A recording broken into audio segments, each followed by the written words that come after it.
Hello, ladies and gentlemen, and welcome back to the Heavily Contested Podcast, the podcast where... I told y'all we was going to the Super Bowl, man. I told him, Drew. I told him. Y'all doubted us for so long, man.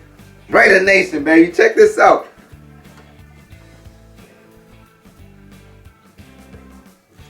We lost to the Bengals. Joe Shiesty? Jamar Chase too? Yep. Alright, never mind. But that makes it a good episode for me because I have finally been waiting for this moment. Now, I don't hate the Raiders, but I do hate obnoxious Raiders fans. I'm not obnoxious. But I guess we'll just get right into it. To the start of Wild Card Weekend, it was a semi-eventful Wild Card Weekend. There were a lot of games though that were out of hand. Yeah, it was cute, but it wasn't. I think this next one is going to be a lot better. This one should be a lot better. But let's start it off, right? So the first wild card game of the week was the Bengals versus the Raiders. And the final score of that one was the Bengals beat the Raiders 26-19. Finally putting the Raiders' eventful season to an end. Now, again, I do think that this season should come off as a win for the Raiders, even though you still don't have another playoff win. Since, 2002, 2003? The streak goes on. But what the Raiders have to look forward to right now is that their team shows a lot of promise. Yes, ma'am. And the fact that they were able to fight through adversity shows a lot. But I'll let you take So let's be honest. Let's be completely 3,000% honest here. Mm-hmm. The Bengals have a chance to win the Super Bowl. Mm-hmm. For being honest here. My Raiders, nah. But the reason why we win games is because we got heart. It's about heart. It's about power. Yeah. Okay. Stay hungry and we devour, man. Okay. So the Raiders, man, I'm trying to tell you, if they get some talent, they're going to be real scary because of the amount of effort that they play with. Yeah. There's no reason they should have even had a chance to win the game. But they did because of how hungry they are and how much fight that they have. And Rich Bisaccia, they believe in him a lot. So do you think they roll with him? I don't think so. I think he's going to be the special teams coach again. One thing I'm going to say is I don't think Rich Bisaccia is going to be complacent now with special teams after what he just did. Yeah. My thing is I also believe that the Raiders shouldn't go with Rich Bisaccia because I think we've seen in the past that most interim head coaches that soon take on the leading role of head coach aren't as successful. Yeah, they struggle. Because what Rich Bisaccia had to do was just basically carry on what Gruden was already doing. Mm-hmm. You know, same offense, same defense, same style. You know, with the practices, everything was John Gruden's style. He just had to slot in and take over. Now, when you're the head coach, everything got to change. You bring in your own staff. You bring in, your own mentality to it all. Offense, defense, everything can change here. Because a lot of those guys were under Gruden just because they wanted to be under John Gruden. Some guys might leave.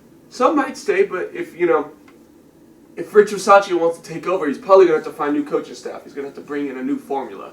Yeah. And it doesn't always work well for interim head coaches with that. Yeah. It doesn't. So, to get a little quick dive into the game, Josh Jacobs was having a little bit of a game for himself. Started off pretty strong. Yeah. And then Raiders just couldn't really get it pushing. Then Derek Carr fumbled. Mm-hmm. That was a big... Yeah, that was a big turning point right there. Trey Hendrickson had him a game as well. Had him a game. The dude that we knew we had to stop, Jamar Chase, was getting handoffs. Yeah. He was. No, 9 receptions, 116 yards for his first playoff game is... Yeah, it was just light work too. It really wasn't like he was trying that much. Again, I have never seen something with the receiver where you could just... Basically, they just throw streaks half of the time to him, and he comes down with it more than half of the time. It doesn't matter what the route is; he's gonna catch the ball. So that was definitely a struggle. The biggest issue that I have, and this offensive coordinator gotta go. The last play of the game, right? This is our season right here. You see the pass, and you're like, oh, Derek Carr threw it into triple coverage to Zay Jones. Hunter Renfrow and Darren Waller were not even in the end zone.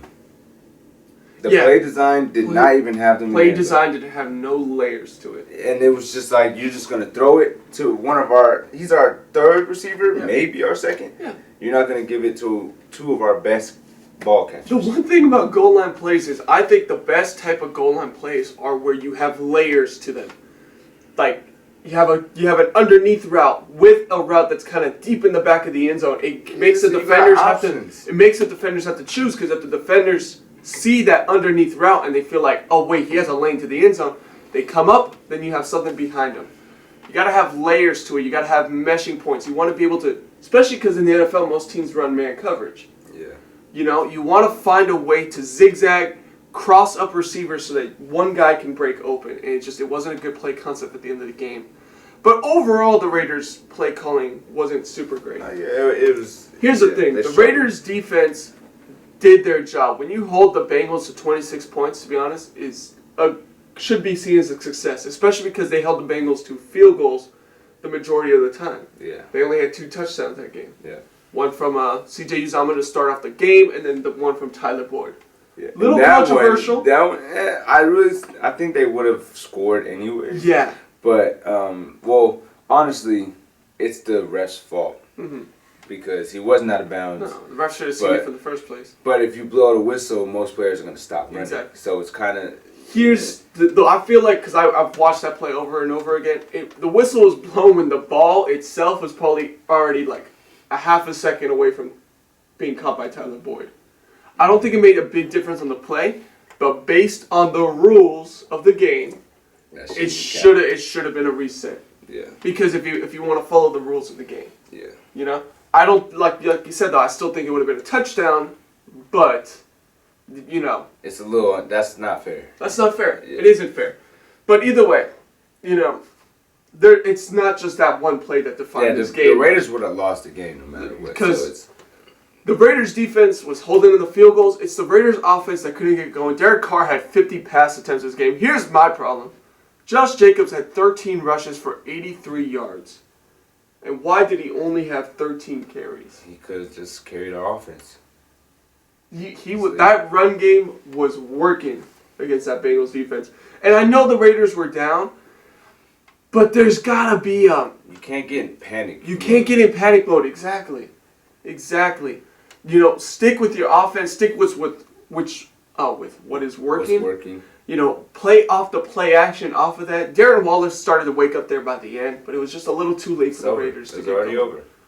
It was just a little too late for the Raiders to get going. But, yeah, at the end of the day, I'm definitely still proud of my team. It's always going to be Raider Nation to the day I die, man. But I think that we show promise. If we keep our key players and, you know, maybe add a number 1 receiver, Devontae Adams. I don't care if we keep Derek Carr, if we don't keep Derek Carr, as long as we get some weapons around him. Because I was about to ask you that. What do you think the Raiders do to address the quarterback position? If we can't get Russell Wilson or Aaron Rodgers, or if Deshaun Watson clears up his stuff, just keep Derek Carr. I don't want to hear none of this extra stuff. In the end, he's still a viable enough starter. Yeah, but there is better. There is better. There's better in this league. Yeah. Do you think a quarterback in the draft? Do you see anyone in this quarterback class right now that's kind of... This draft is trash. I'm letting you know this right now. This draft is trash. Like, last year, there were so many guys. I'm like, whoa, I'd love to have him on my team. Mm-hmm. Even the year before. But this draft class, like, I just don't really... Especially for the quarterback position, it feels a little weaker than other years. Yeah. But it makes sense because it feels like so many quarterback draft classes have been, like, so strong the past year. I mean, you had 5 quarterbacks go in the first round this past year, you know? Yeah. It's a strong draft class. Either way, we'll see what the future holds for the Raiders during the offseason. Their offseason has now begun, so we should start seeing if they start interviewing coaches. Rumor is Jim Harbaugh would be interested for the position. If you get Jim Harbaugh, I think this Raiders team will turn around completely. Because I'm a big Jim Harbaugh advocate, especially with what he did with my Niners. And we play the Niners next year? Ooh. It would make for some drama, that would be for sure. Wow, this game, Patriots versus Bills. Oh, man. We went into this game, we both said that the Patriots are going to win. We said that the Patriots were a mismatch problem for the Bills. Bills didn't have a good rushing defense. And on the other hand, the Bills' offense is one-dimensional. They only pass. Only pass. They proved us wrong on They both counts this game. Yeah. Oh my God. You want So obviously, the Bills destroyed to? Yes. the Patriots. It was 47-17. Well, I think the biggest thing also that you have to factor in is that weather wasn't too much of a factor. They were still able to do what they wanted. Yeah, they had a bit of a wind thing, but it obviously didn't have much of a factor. Yeah, it wasn't like a snow game where you literally can't throw the ball. It wasn't like the wind like how it was in the first meeting that they had, where the wind was literally blowing kicks straight to the side. Yeah. You know what I mean? So, yeah, it was just crazy that the Bills did whatever they wanted to do on offense. Whatever they wanted to do. Josh Allen broke someone's ankles. He's 6'5", 230 and broke someone's ankles. And they did not punt.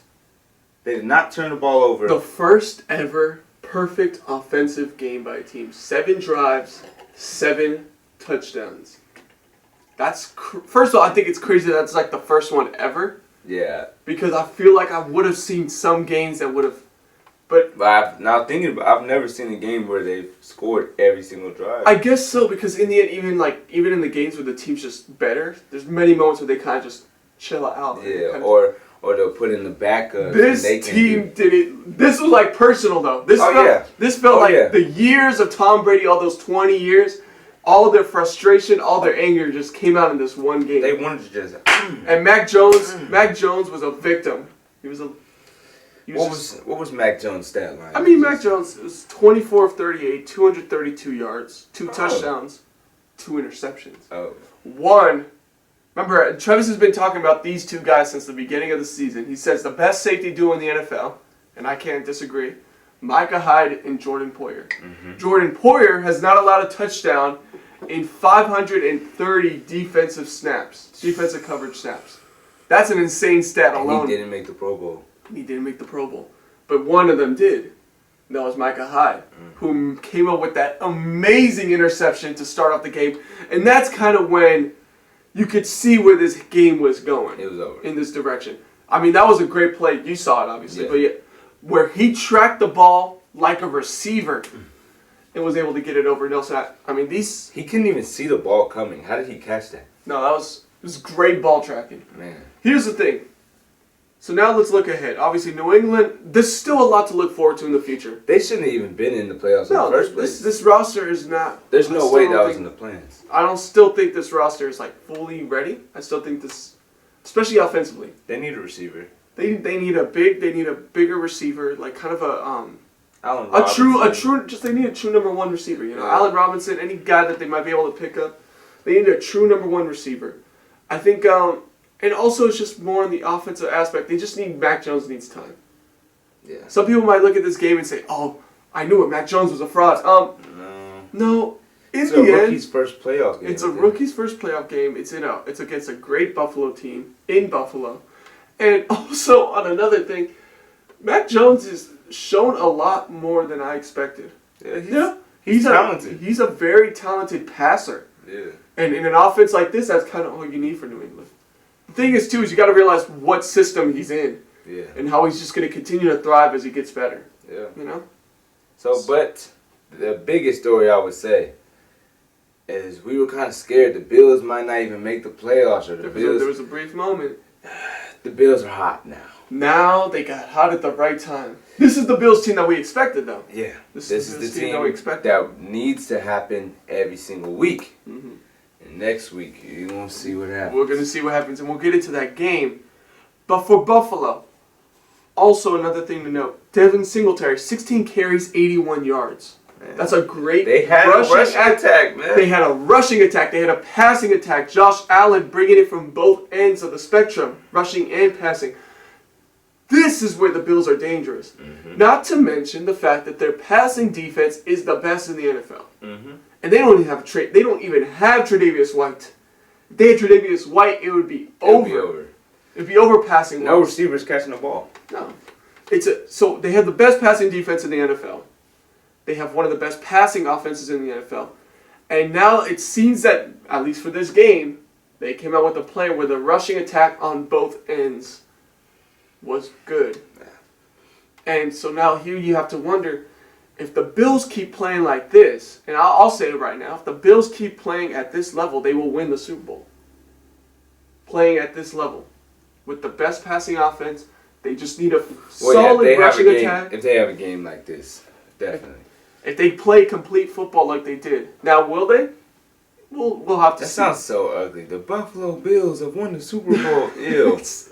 Ew. Doesn't feel right. Maybe it's like a... It's just a thing. It's going to create like a butterfly effect that's just going to destroy the world. Ew. The Buffalo... Yeah, no. It's going to create the apocalypse. Yeah. Once the Bills win, it's just everything... The world's over. The polar ice caps will melt. Everything just goes away. Zombies come out. It's... Want to eat your brain. It's just... it's just... Everything just goes wrong. So maybe we should root for the other team.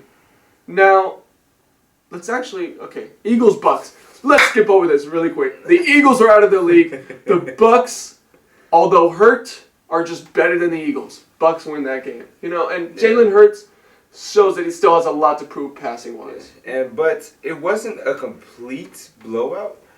So I don't say the Bucks are they're not that scary. It wasn't like a blowout, but it was a handle. Yeah, it was very easy. It was in control. But I thought the Bucks were gonna destroy them, and they didn't. So it's kind of like it was interesting for a second. Actually, I will agree. Yeah. Well, and then that goes to the point, like Bucks aren't fully healthy, so now when they go against a more a talented team, it might be a bit of a struggle. Might be a bit of a struggle. So now we'll see. But the Eagles, you're lucky to have been here with your schedule. Basically, it's kind of the main thing. It's just because they're in the Cowboys division and.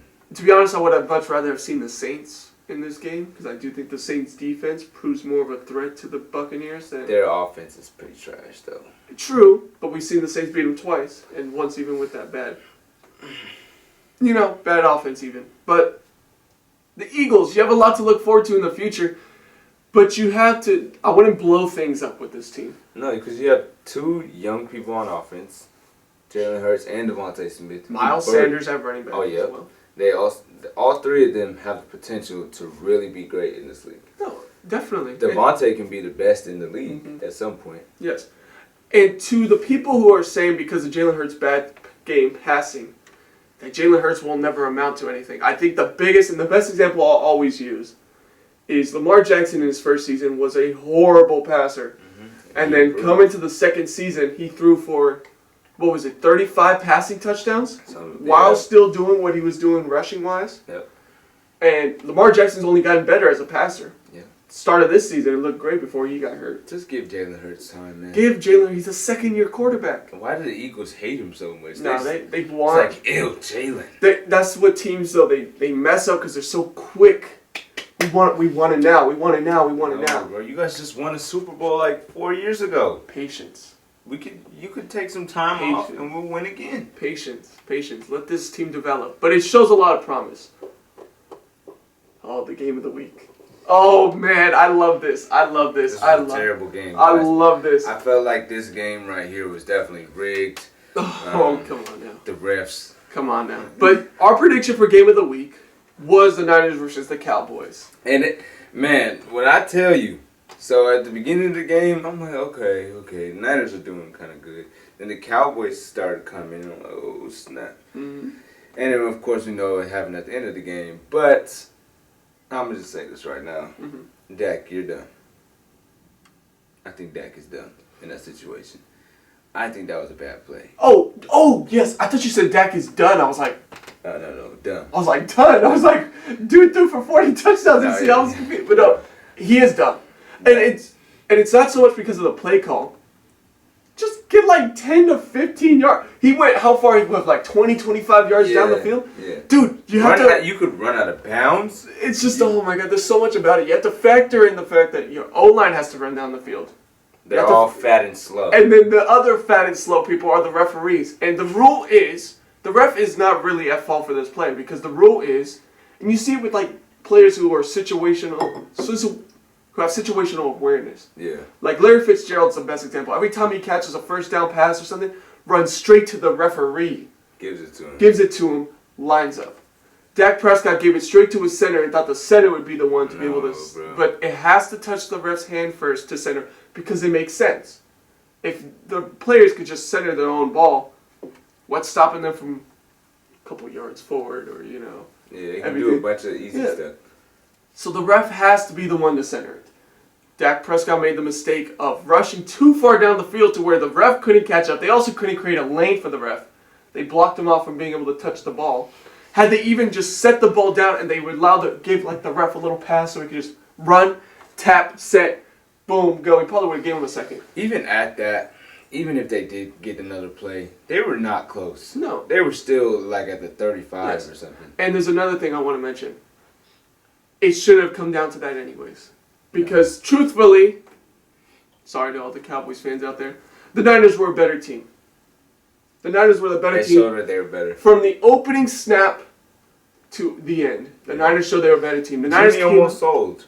Well, Jimmy did what Jimmy does. Jimmy Garoppolo is the epiphany of inconsistent.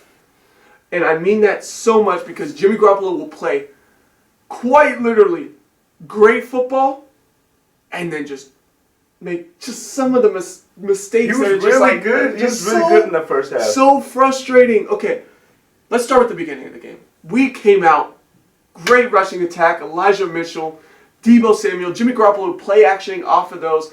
The offense could not be stopped. Brandon Ayuk had his way with Trayvon Diggs this game. Oh yeah, that one drag and he went up. Double moves. Ooh. And that's the thing. Trayvon Diggs is such a good anticipator that it could go against him a little bit. Extremely aggressive. Extremely aggressive to the point where double moves can definitely get him a lot of the time. So that's what they did with Brandon Ayuk. There's two plays. Obviously the drag and up, which worked very well. And another one that, this is Jimmy's fault because the play was not complete. But I don't know if you know. Remember, Brandon Ayuk ran a post corner and just absolutely broke Diggs. And then Jimmy Garoppolo, had he just completed the pass, it probably would have been at least a 40-yard gain. But that's where Jimmy brings the inconsistency too. He hits on some throws that are like, okay, like, oh wow, okay. And then he hits on the other ones that are just like, and that's Jimmy. You know, and then it's like, and then that's where you...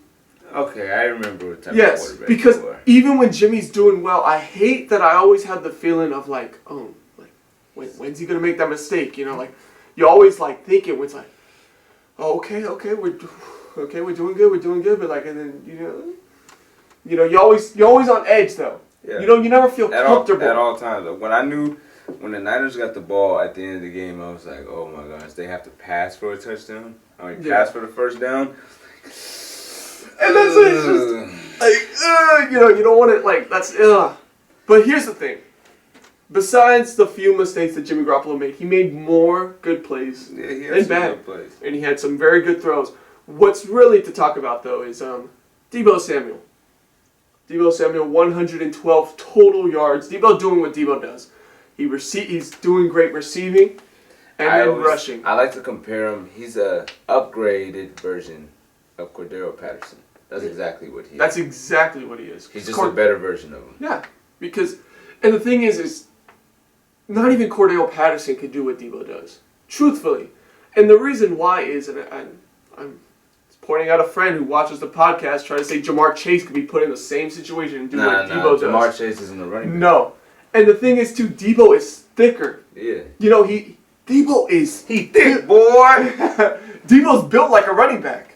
Yeah. He truly is. Yeah. Deebo Samuel is built like a running back. You see how big he is. He's taking on linebackers and winning sometimes. Mm-hmm. That's what makes Deebo so good, is they're able to put him in run plays that are meant for a running back, and he's able to take hits and still keep going. Yeah. Most receivers, if you take on the impact and the hits that running backs take, after a while your body's going to start to wear and tear. Deebo's built like a running back, has very solid hands for a receiver. I don't think he's not an amazing receiver, but I think he's good at everything. I'm going to have to disagree just a little bit because Deebo Samuel still had 1,400 receiving yards this season. Yeah, he did. On 77. But I think it's because of his yak. Of course. That's the biggest thing. Of course. It's not about him being a receiver. It's the fact when he catches the ball. You have to take that into consideration though as a receiver. You mean what I know? When he catches the ball, now he turns into a running back. I'm trying to like, okay, so maybe you're talking about like as one-on-one receiver. Yeah, like if we're running a route, right? I would take Ayuk. Okay. Before I take these. I could agree because I do agree that Brandon Ayuk is underrated. But the one thing I also want to say is I think Deebo Samuel could be a great one-on-one receiver. He's made a couple plays where he's one-on-one. He catches a deep post against the Bears. He's made a lot of great plays. It's also, you have to factor in that Jimmy Garoppolo is his quarterback. And Jimmy Garoppolo throws quite literally only inside the hashes. And it showed because on most of the throws he had to make on the outside, it was inaccurate, high, interception. You know, Jimmy Garoppolo is very just quite literally plays within the hashes. It's middle of the field and it's short. He has to look right here. So the offense is limited with Jimmy Garoppolo, but it's also successful. It's so weird. It is. It's truly weird. You know what I mean? Like, because in the end, Jimmy Garoppolo has like a great winning percentage with the Niners. And you want to say like, oh, but that's just the entire Niners team. But then it's also like when we have Nick Mullins in, it's not the same. You know, when we have C.J. Beathard in, it's not complete. Yeah. In the end, I got to give Jimmy Garoppolo credit. He's a winner. Yeah. He's a winner. And he won against the Cowboys. The Niners were just a better team this week. Yeah, and I think the Cowboys, there's one big thing that I have issue with. Mm-hmm. They lost Michael Gallup, right? Yeah. You have Amari Cooper and CeeDee Lamb. I think that CeeDee Lamb has potential to be better than Amari Cooper. Mm-hmm. And I think Amari Cooper is on the decline and CeeDee Lamb is on the up. Yeah. CeeDee Lamb caught one ball in this game. One ball. And it was on the last one of the last plays of the game. That is the Cowboys' fault. Oh yeah. He didn't catch the ball all game. Well, you want to know what the real Cowboys' problem was? This Cowboys team, talented roster from top to bottom. Dak Prescott, Ezekiel Elliott, Tony Pollard is a backup running back. Great O-line that allowed 5 sacks this game. And we'll talk about why I think that is in a second. Great receiving core. Defense that's young and solid, right? I see the main problem. Mike McCarthy. It truly is. Because the Cowboys had 14 penalties for over 100 yards this game. That was a big difference in this game, first of all. That's a touchdown and you lost by a touchdown. And also the play calling was very questionable. Because again, you didn't get the ball in your playmakers' hands. Wasn't good play designs. Mike McCarthy needs to be held to blame because there's no excuse with this kind of roster. And I thought Mike McCarthy was a bad pickup from the beginning when they hired him. Because, let's be honest, what was the main reason for the Packers' success? Aaron Rodgers. Mike McCarthy was there along for the ride, you know? And he can't be bailed out so much anymore this time around. And the thing is it showed in the Cowboys' lack of discipline, lack of preparedness, poor play calling, which is also supposed to fall on Mike McCarthy a little bit because he is the one who brings in the offensive scheme. I see whose fault it is for the Cowboys. In the end, though, I do think the Niners are a better team. And the Niners have a great defense. Oh, great God, our defense was... I was a little scared for Fred Warner. Mm-hmm. Fred Warner scared me right there. I was like, oh, snap. And Bosa, too. Oh, snap. But it looks like they're going to play this Saturday. So here's the one thing I have to mention, though. The Cowboys, with a great O-line, allowed 5 sacks this game. And this is with Nick Bosa going out in the first half. The Niners' defense has now, and I don't think it's the Cowboys' fault, but let me just mention a stat about the Niners' defense. This is 7 games in a row now where the Niners' defense has had 3 sacks or more. 7? 7 games in a row. 7 games in a row now. That's a lot of games. It's a lot of games, and it's helping out this poor secondary that we have. And it's not even a poor secondary. Jimmy Ward and Jaquiski Tartt at the safety spots are cool, but it's really the DBs where we suffer. Yeah, because we have Emmanuel Mosley, who's nice, but then we have Ambry Thomas. Who? I mean, he came clutch and Thomas. He's trash. Ambry Thomas shows a lot of potential as a rookie because DB is such a hard position to play. It is. But he shows a lot of promise with being able to be in position. You know? But he's trash. But he can't finish the plays. He's just trash. Yeah. But Emmanuel Mosley, solid. He's solid. K'Wan Williams, solid. All the DBs are like maybe a little above average or average. Yes. We need someone that's like, Oh, yeah. We need a real dog out there. We need a guy who can lock down the other half of the field. And this defense would be Jason Verrett used to do that, but torn ACL at the beginning of the season. We'll see how he comes back next year. Yeah, hopefully he'll be okay. But either way, this Niners defense right now, what that stat proves is they're playing at the top of their level right now. Mm-hmm. You know, I like what I see from this Niners defense. And now going against the Green Bay Packers, and I'll talk about how I think this game is going to go down. But if this defense continues to put pressure on like they have been, it could get really interesting, even for the 1 seed. They're playing the bad man, though. And the thing is, though, is I do think the Niners right now are currently the hottest team in the NFC.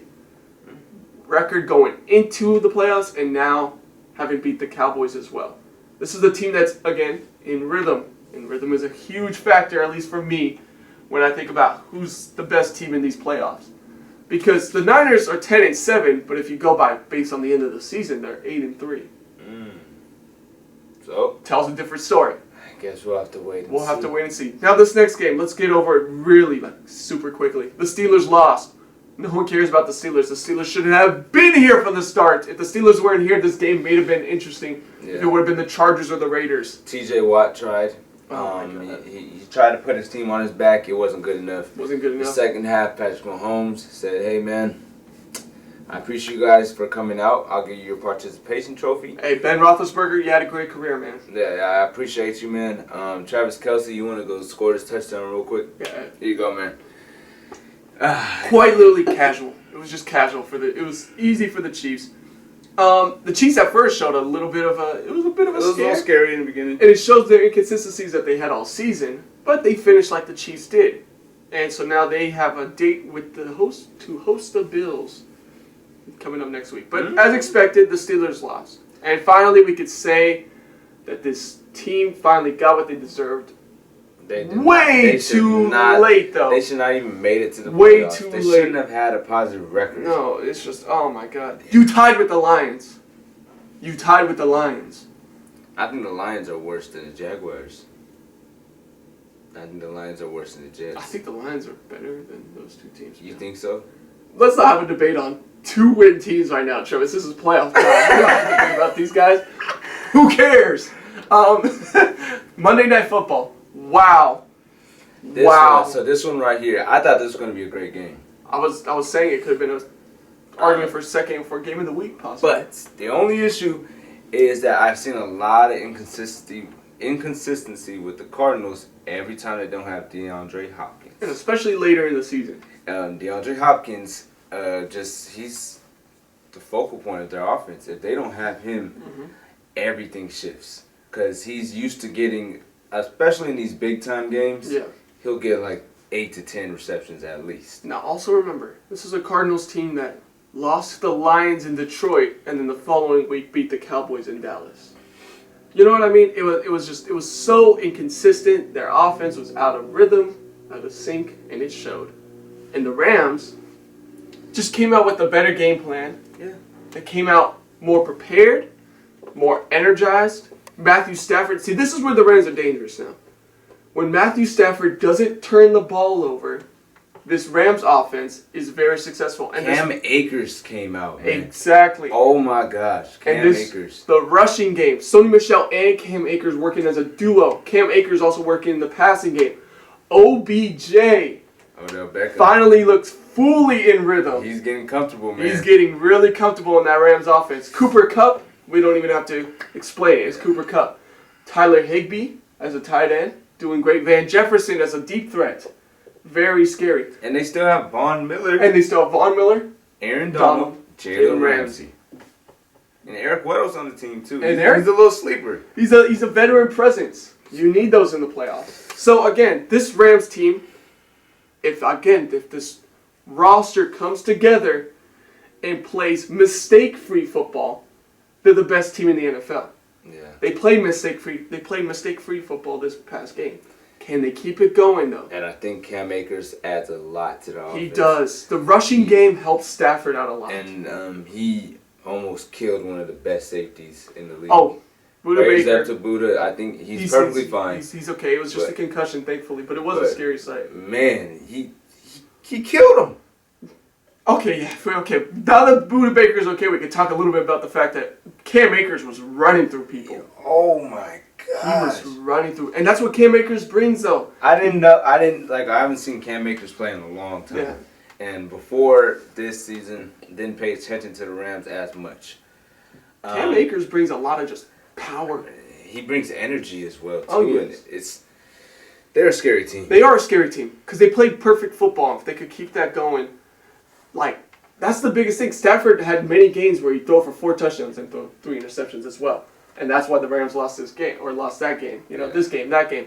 You know, it's the mistakes that cost the Rams, you know. But when you have a running game that you can also rely on, so the defense can't just pin their ears back.